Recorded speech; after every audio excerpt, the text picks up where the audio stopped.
In this video, we'll talk about some basic networking concepts and look at some Java code to implement those concepts. For the purposes of this discussion, a host will be any device on the network that we can communicate with using TCPIP. This could be an IoT device, a thermometer, the blender in your kitchen, your refrigerator, your car, a laptop computer, anything that we can recognize with an IP address and that will respond to us when we try to communicate with it. The way we talk to things on our network is through the concept of a socket. A socket is implemented in the form of a Java class.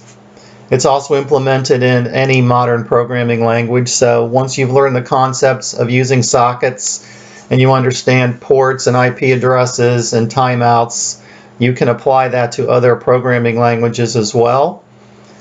We write two separate programs. They're similar but different. One listens and one sends. One is running on one computer and the other is running on a separate computer, or they could both be running on the same computer.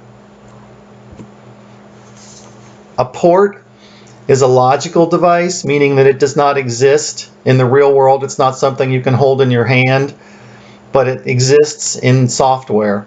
So we call it a logical thing or a logical device. Ports are numbered from 1 to 65,536, and I will give extra credit to anyone who can tell me why we use 65,536. It seems like a weird number for human beings, but it has a definite meaning in computer technology. So if you know why that is, shoot me an email and I'll hand you some extra credit points. When we send messages over a network, we send some information, a request for data, we send videos, we send email. It's always attached to a port. When it gets to the other end, it's filtered and directed according to that port number. Servers listen on ports. The most popular port probably is port 80, and that's where the web server is listening. If you go to ebay.com or google.com or any website on the web, there is a server at the other end listening on port 80 by default. When you type www.ebay.com, you're saying send a request for data through port 80 on that particular server. Now, any server can listen on any port. There's no physical restriction on that, but we have a set of ports that we've agreed on that most people will use, so we kind of know where to send our information. If everybody just picked a port at random, we'd have a lot of confusion and we'd have a difficult time figuring out where to send that information. So we default to port 80 for www.ebay.com, but other ports we've also agreed on as well. We'll get to more ports in a moment, but I want to bring up this slide because as an IT professional, this is something you're going to be seeing probably for the rest of your career, and it's something you should be very familiar with. Hopefully you've seen this in your networking class and your system administration class. But if you haven't seen this, take the time to watch some videos, take the time to study it, because we talk in terms of this stack. This is the TCPIP stack, and we discuss technology using the terminology in this slide. There's many versions of this slide. You can Google TCPIP stack and you will find other interpretations of this. You'll find explanations of this. I'm not saying this is the best one, but I think it does communicate a lot of useful information.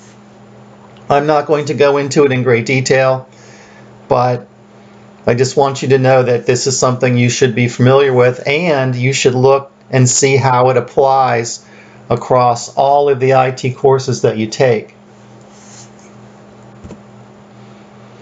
As we probably already know, every device on the internet has an IP address. Theoretically, they're all unique, but We know that there's a lot of IP address sharing going on, and that's okay. We started with IPv4. We're still using that in some situations. We have implemented IPv6.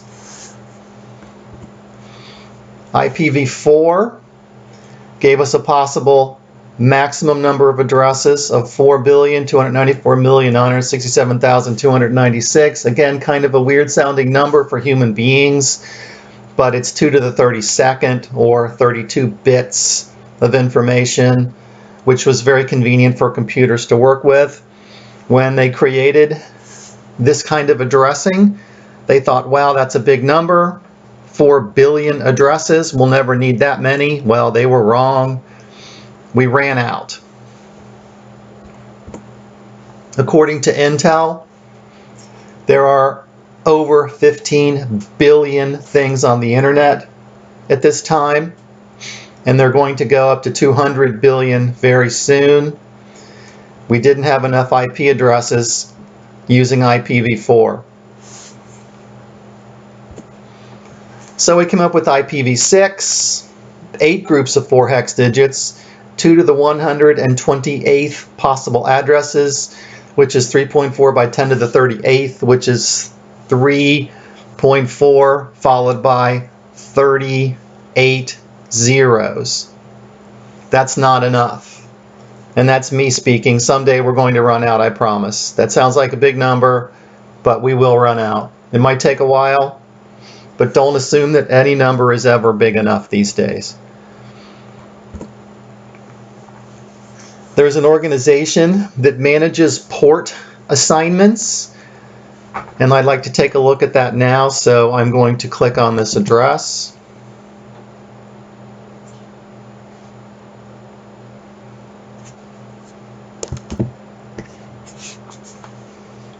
This is a port number registry. This is the repository for assigning ports to servers. Again, this is voluntary. Most people follow it, but you certainly don't have to. If you've got your own private network with your own private servers and you want to implement just a little more security, sure, certainly you can jumble these port numbers around a little bit. But for the most part, in the real world, if we want to talk to something on a host, we can kind of guess what port it's using based on these port assignments. As we mentioned earlier, if you scroll down a little into the 80s,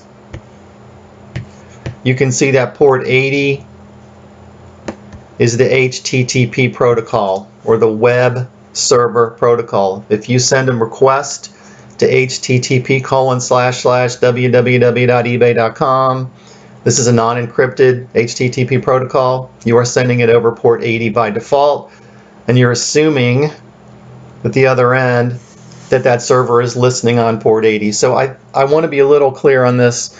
We're not sending it over a port. We're sending it over a wire or a wireless connection, but attached to that message, attached to that data request, is a port number. At the other end, the port number is observed by the TCPIP stack, and that data request is routed to the server listening on that port.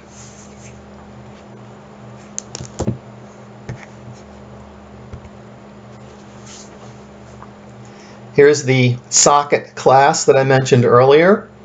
We're looking at the authoritative documentation published by Oracle for the socket class. I encourage you to take a moment to browse to that site and look at the properties and methods available to you in the socket class. At this point, they won't mean a whole lot, but over time you will understand what they are, what they can do, and you will be able to apply the same philosophies and the same theories to other programming languages that you will learn.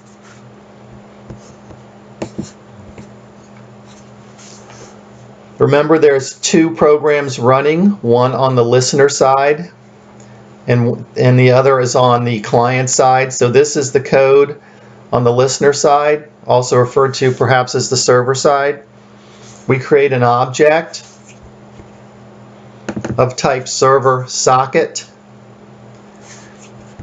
We instantiate a new server socket class, and we grab a port.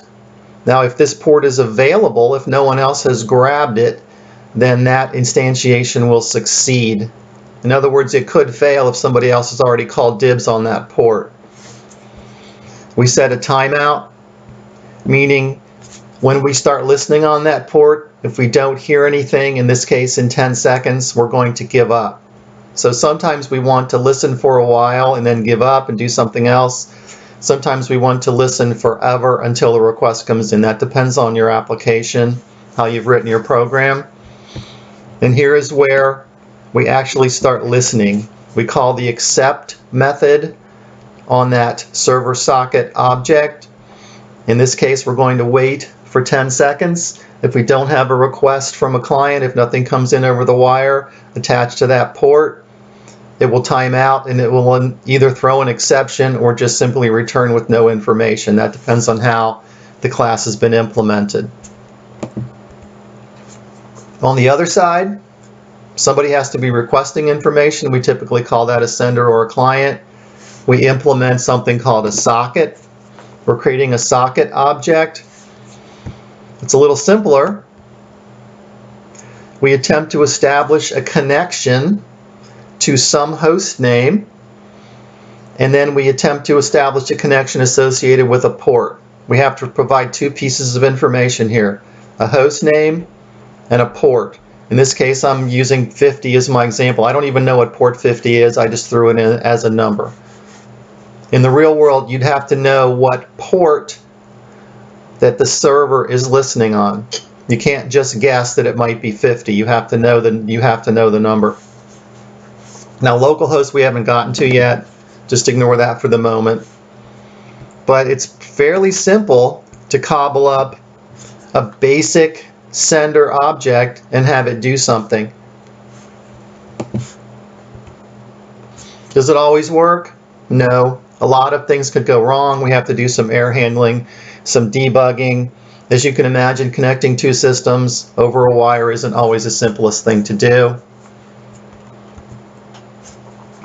A lot of things could go wrong.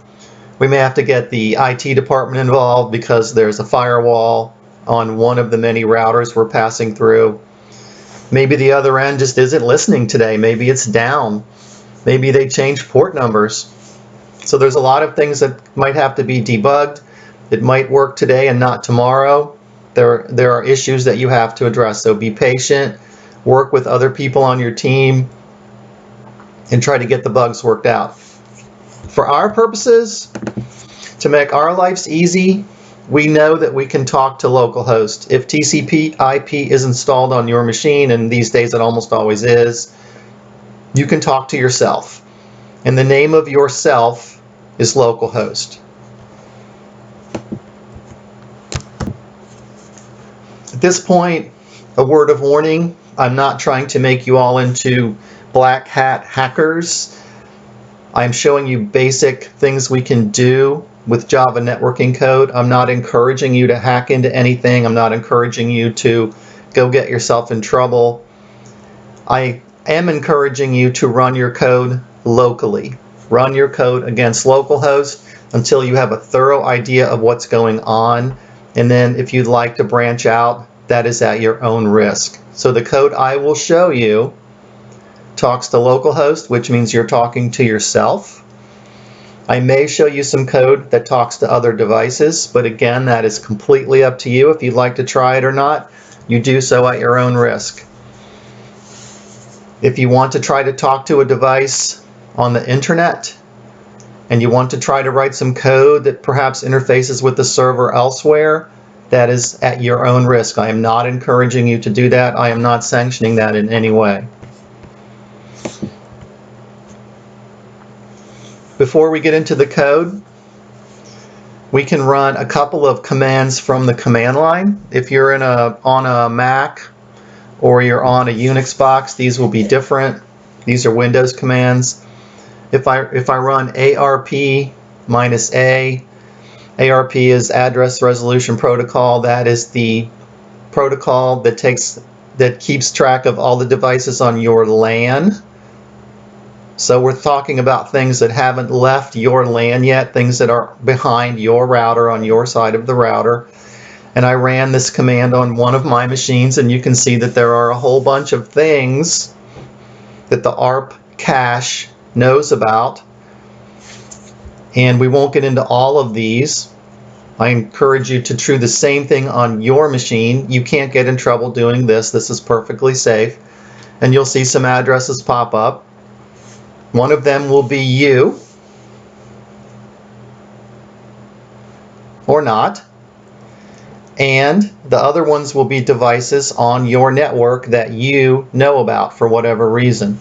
So this isn't everything on your network, and this isn't everything on your network 5 seconds from now. This is a snapshot of things that are on your network at this moment in time, and it's fairly interesting.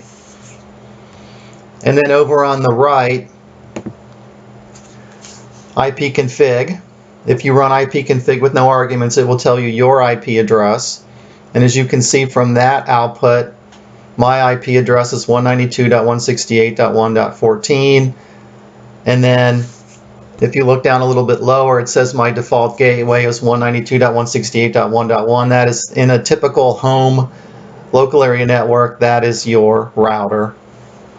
So gateway in a typical home network maps to router. Here I went to my router and I ran a command to tell me what devices the router knows about. And as you can see, this list is different, and that's not surprising because this is who talks to the router, and the previous slide was who talks to me or whose traffic goes through me. So these are the devices that have asked the router to do something, and the router kept track of them. Usually these are the devices to which the router has assigned an IP address. That's a typical operation of a router on a home network. And there may be way more things there. Excuse me, there may be way more things here than you think about, because you may have a smart TV, you may have a wireless printer, you may have a whole bunch of phones, and all of them are requesting services from that router to access the internet, or at very least get an IP address. So in general, and again, I'm not encouraging you to do anything dangerous, in general, these are addresses that you could talk to, and you're not going to get yourself in trouble. If you leave the router, if you go outside the router onto the internet and you start messing with IP addresses, you have the potential for causing problems, and I don't think you will. I just want you to know that.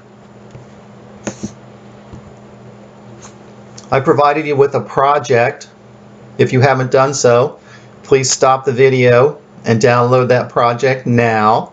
And let's take a look at what it does. It demonstrates some basic networking strategies and shows you a little bit about your network. And I am going to jump over to Eclipse. Here is the project I provided for you. It's very short. It does have a warning. If you do what I do, you will not get in trouble. If you start making changes to this on your own and start venturing outside of your router into the internet, you may get in trouble. Fair warning. What does this program do?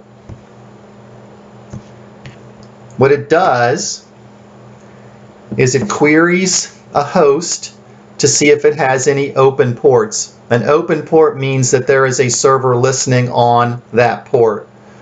Essentially what we're doing is asking ourselves if we are listening on any ports, because if you'll notice, the host name I am using is localhost.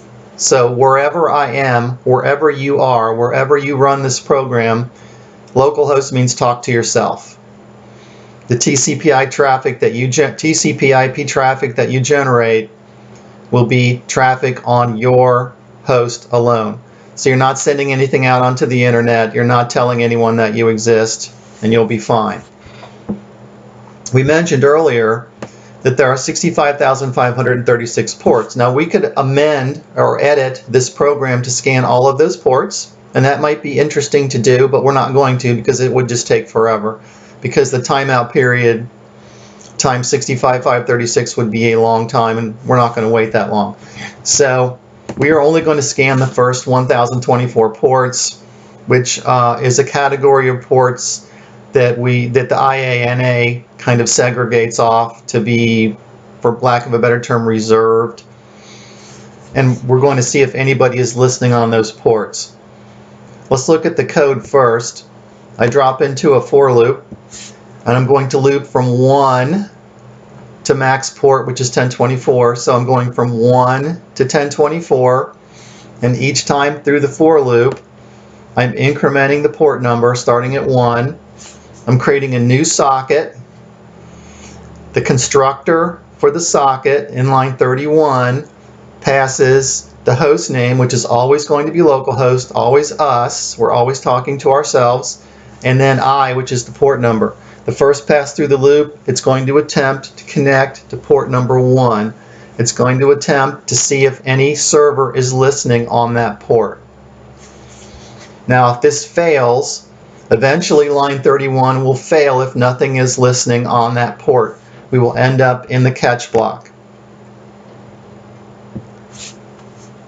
Okay?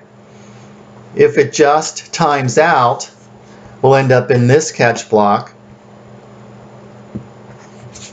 And that's where I'm going to be most of the time. In that IO exception catch block, I don't have a print statement. I just don't need to see 1,000 error messages come up on my screen. I'd rather eat the exception and continue on. So I plan to spend most of my time ending up in this catch block because it's a pretty safe bet that there aren't that many servers listening on ports on my local machine. There may be some, but there won't be too many. I probably won't end up here because the catch block in line 37 is unknown host exception, meaning it doesn't know how to resolve the host name, and since I'm using localhost, that will always work. So I don't expect to end up in that catch block, but I do expect to end up in the catch block in line 41. And this will just run and run and run until it counts up to 1024. And I'm going to go ahead and run that now, and I encourage you to do the same. This as written is harmless. You're not going to cause yourself any problems. And then it just runs. What you can't see going on behind the scenes is it is attempting to create a new socket in line 31, and that will almost always fail because nothing is listening on the other end. You can't open up a socket unless there is a server or some program listening on the other end on that port number. So we're just incrementing through the port numbers from 1 up to 1024. You probably will eventually get a hit now and then. You're going to find that there is maybe 1 or 2 servers listening on your machine. Now I'm going to pause the program and let it run for a while, and then I'll be right back with you when we get a couple of hits. All right, we're back. After this program ran for a while, I don't know, 5 minutes, it found that there is a listener, a server, on port 135. That's my machine. And inside my machine, because I'm localhost, there is a program running in the background listening on that port. Is that a bad thing? Have I been hacked? Am I under attack? Should I run and hide? What should I do? The first thing I'm going to do is go back to the list of authoritative port assignments, and I'm going to scroll down to 135. And 135 says DCE endpoint resolution. I don't know what that is. Let's try some more information.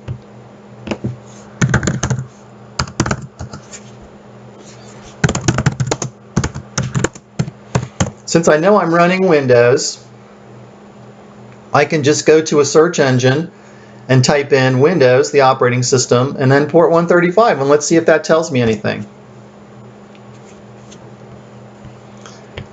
Well, right away I'm a little bit secure because I don't see anything that looks disastrous.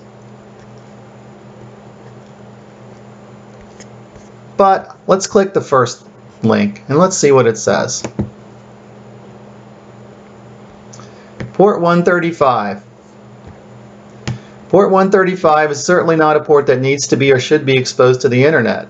Uh-oh. Apparently there are some hacker tools such as epdump that can immediately identify things using that port.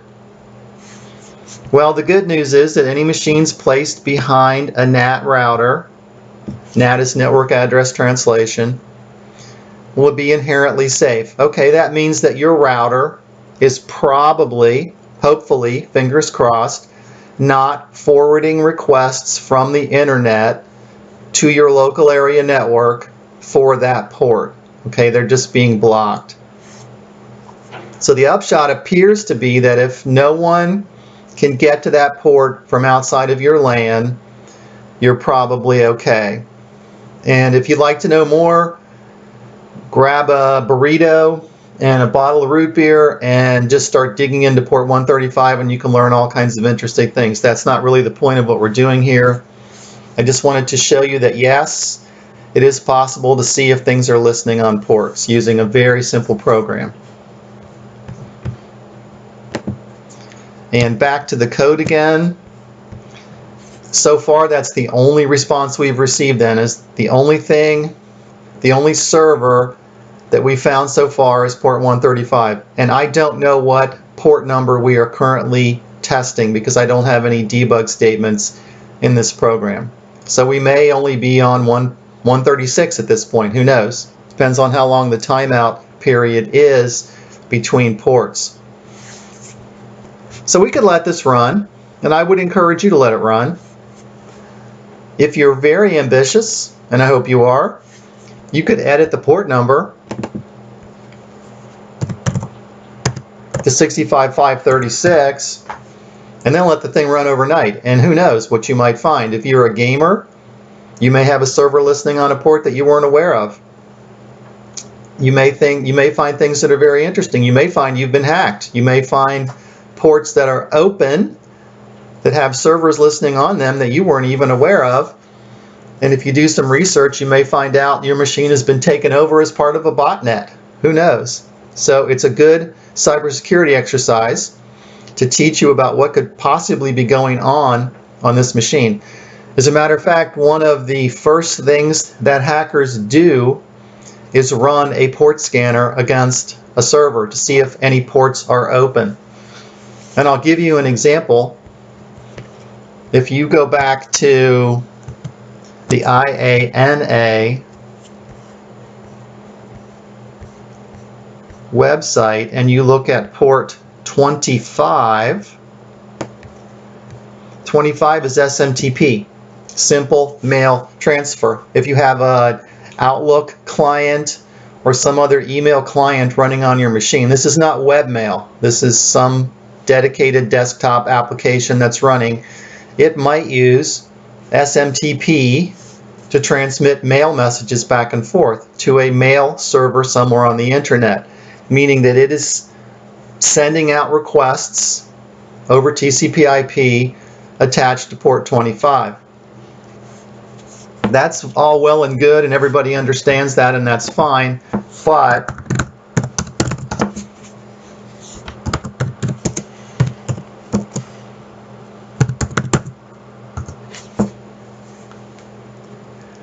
a few years ago, a very, very bad computer worm propagated itself over port 25.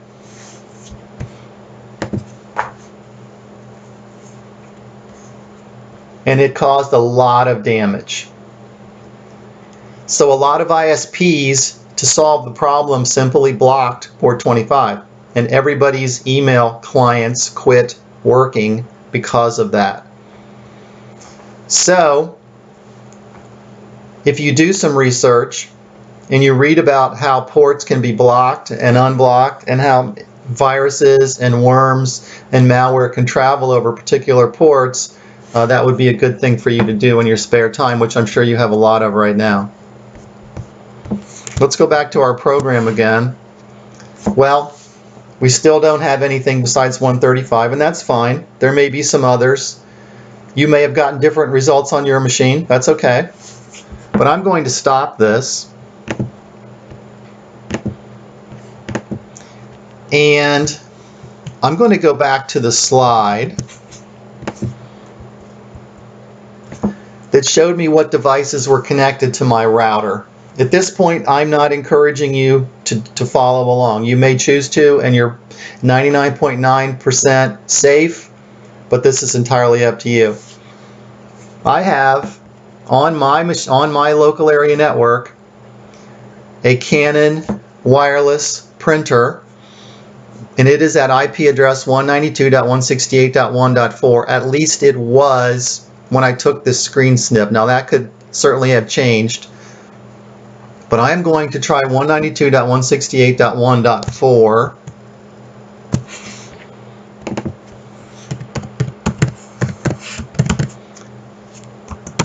as my host name.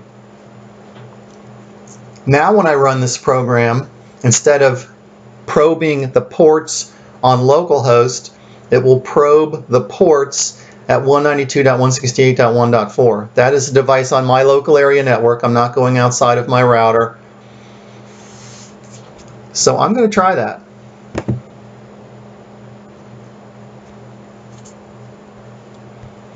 And again, this will take a while because the timeout period is more than a few seconds.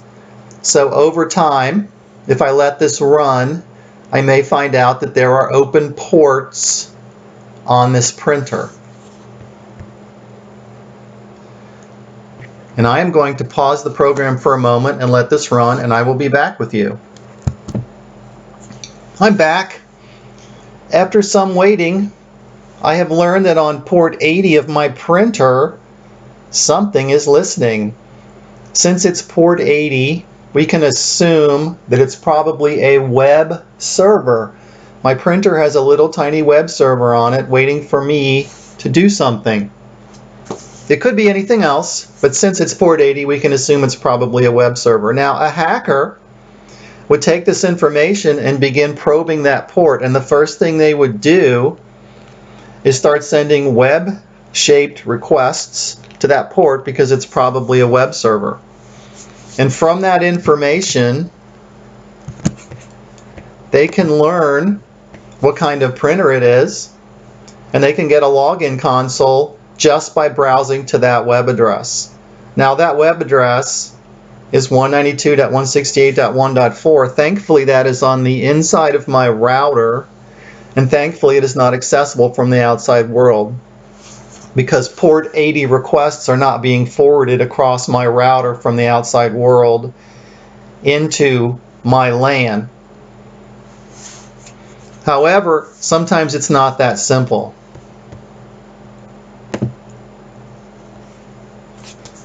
There's a great hacker story about someone who found an open port, an exposed port on 50,000 printers around the world, and he decided that he would leverage that information by sending a print job to all of those printers. And then he became a legend, of course, because he caused that much grief to that many people. So it's important from a security perspective to keep the ports blocked at your router so that people from the internet can't come in and start probing all the devices on your LAN. It's okay for you to do it, I guess, because all those devices belong to you or probably under your control. But we don't want the rest of the world probing all of your devices to find open ports, because it could result in something very bad happening.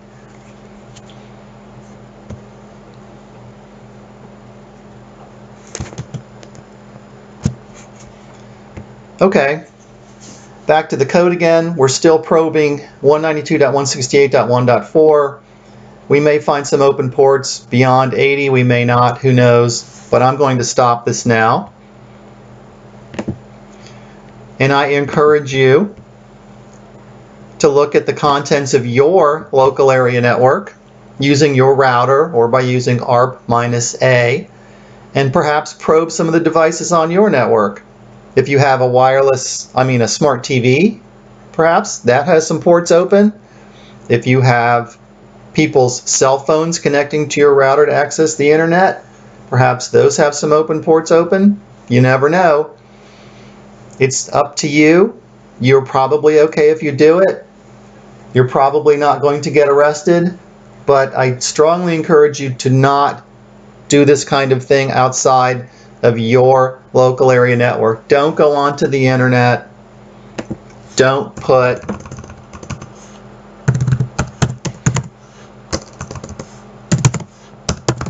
a host name outside of your router into that host string and start experimenting, because you are doing a port scan on that server, on that host, and while I guarantee you that they are constantly being bombarded by hackers, you have now joined the ranks of those people, and I can't guarantee that you are doing the right thing. So don't fall into that temptation. Stay inside your local network.